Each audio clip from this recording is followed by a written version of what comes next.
La belleza, para los griegos, se hallaba en la perfección, la proporción y la armonía. Pitágoras sostenía que el hombre era la medida ideal de todas las cosas. Estas ideas se plasmaron en la arquitectura y la escultura, en el orden arquitectónico y en el canon de belleza.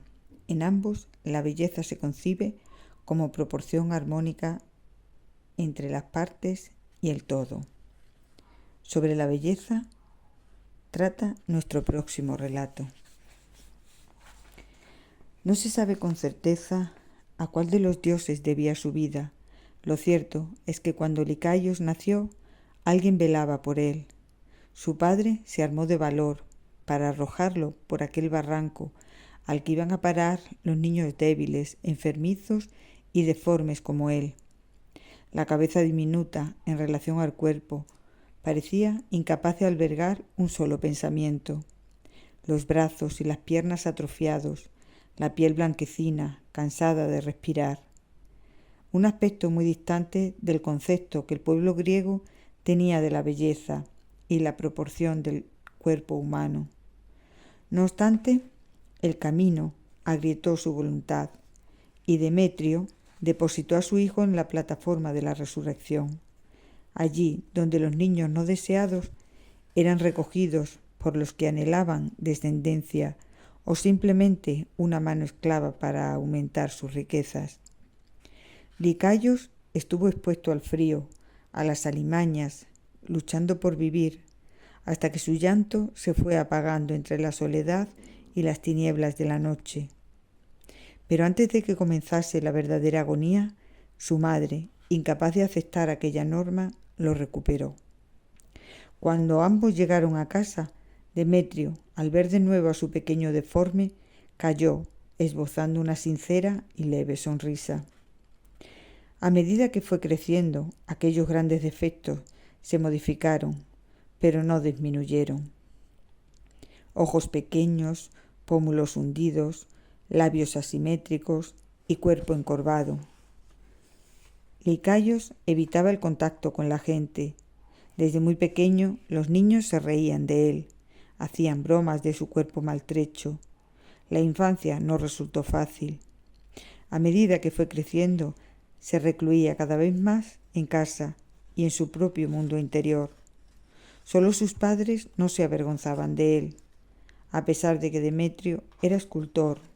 Trabajaba en el taller de uno de los grandes artistas griegos.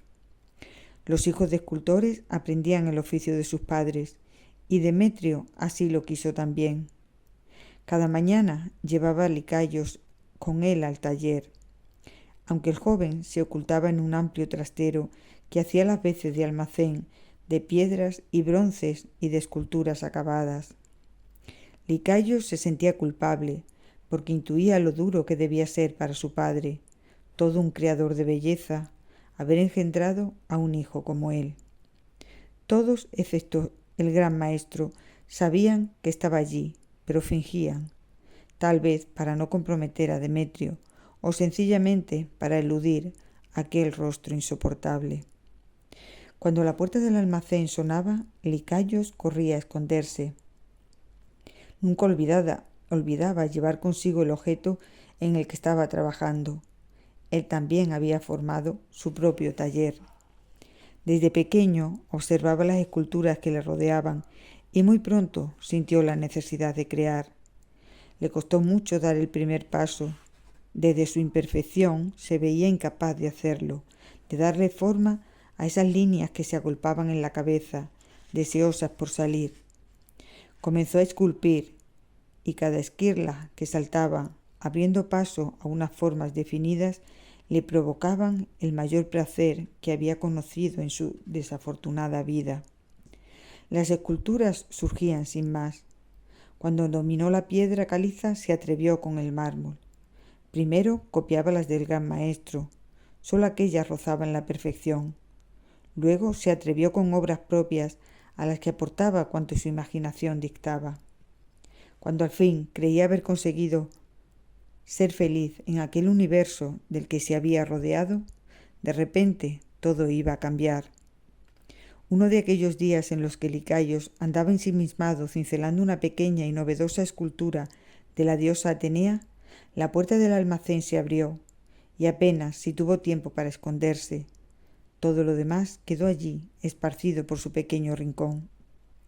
El joven aprendiz confiaba en que, como siempre, el ayudante del taller cogiera el material que necesitaba y saliera sin más. Pero aquella ocasión fue muy distinta a las demás. Sorprendentemente, el propio maestro entró en el almacén. Se movía muy despacio, buscaba algo. Posiblemente elegía materiales. Recorrió toda la sala y, a pesar de las mudas y reiteradas súplicas de Licaios, el gran maestro tropezó con su escultura. La miró bajo todas las perspectivas posibles y salió de allí con ella. En el taller reunió a sus ayudantes y preguntó insistente con voz áspera y tenaz por el autor de aquella obra. Licaios quedó paralizado. Él siempre había sufrido las burlas sobre su físico maltrecho, pero en aquella ocasión se sentía incapaz de soportar las mofas de los verdaderos artistas al comprobar que una imperfección humana como él solo podía crear algo similar. Escuchó el murmullo de una larga conversación, hasta que finalmente distinguió la voz de su padre. Demetrio había tomado la palabra, probablemente para defender a su hijo, como en otras muchas ocasiones.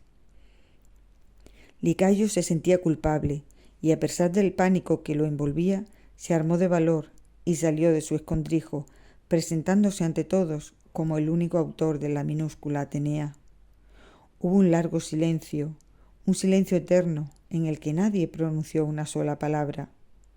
Todos lo observaban abiertamente, con descaro, mientras él se preparaba para afrontar sus risas, la insoportable humillación, incluso la vergüenza. Inesperadamente, el gran maestro se acercó hasta Licaios, portando aún la escultura entre las manos. Lo miró despacio, sin rehuir su rostro, mientras manifestaba con rotundidad ante todos que aquella Atenea era la escultura más hermosa que jamás había visto.